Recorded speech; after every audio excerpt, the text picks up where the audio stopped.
الحمد لله وحده والصلاة والسلام على من لا نبي بعده وأشهد أن لا إله إلا الله وحده لا شريك له وأشهد أن محمدا عبده ورسوله.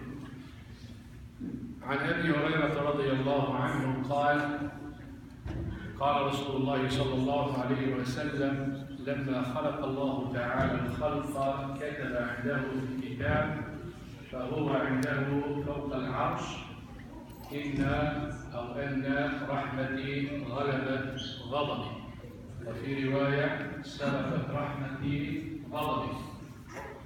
Prophet Muhammad sallallahu alayhi wa sallam told us in this hadith, referring to the mercy of Allah subhanahu wa ta'ala, that when Allah subhanahu wa ta'ala created the creation, He wrote in a book which is with Him over the arsh, He wrote that my mercy overcomes my anger.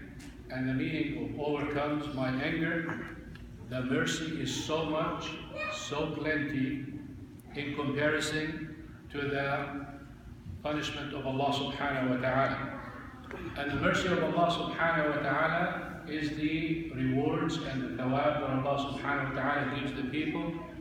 And the ghadab of Allah subhanahu wa ta'ala is the wrath and the punishment that He punishes people. When we look at the mercy of Allah subhanahu wa ta'ala and the size and how big the mercy, وَرَحْمَتِي وَسِعَتْ كُلَّ شَيْء, as Allah subhanahu wa ta'ala said, my mercy encompasses everything.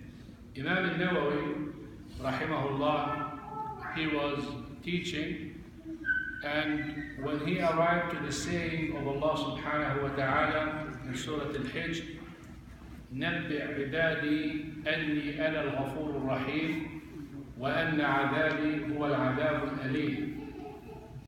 Convey to my servants, tell my servants that I am the most forgiving, the most merciful, and my punishment is a severe punishment or painful punishment. I am the most forgiving, most merciful, my punishment. He started crying. Then the students asked him, why are you crying? He said, can't you see how Allah subhanahu wa ta'ala attributed the mercy to Himself? I am the most forgiving, most merciful, but when He talked about the punishment, He did not say, I am the, rather He said, my. It's something that He owes, something He can do, but He did not attribute it to Himself, calling Himself, I am the one who punishes. To show you the greatness of the mercy of Allah subhanahu wa ta'ala in comparison to the punishment, and how Allah subhanahu wa ta'ala wants to have mercy on us, and how Allah subhanahu wa ta'ala wants us to go all to Jannah. مَا يَفْعَلُ اللَّهُ بِعَذَابِكُمْ إِن شَكَرْتُمْ وَآمَنْتُمْ.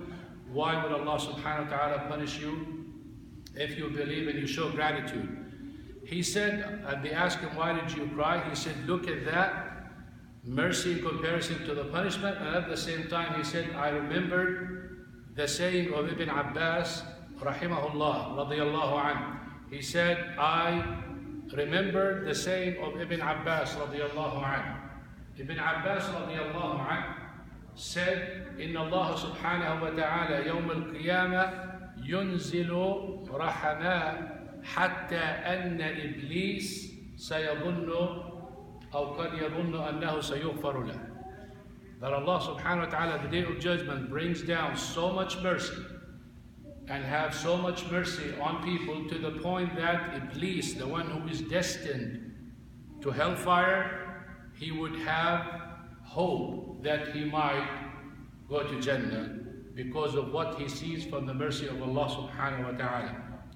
So this message is to let us know, me and you, to never ever give up hope in the mercy of Allah subhanahu wa ta'ala and the forgiveness of Allah subhanahu wa ta'ala, regardless who you are, regardless of your sin.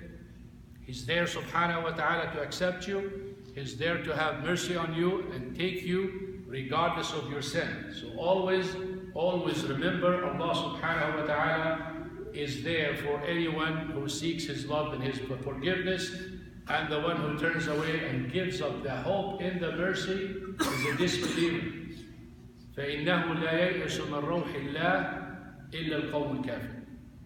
The only one who gives up hope in the mercy of Allah subhanahu wa ta'ala are disbelievers.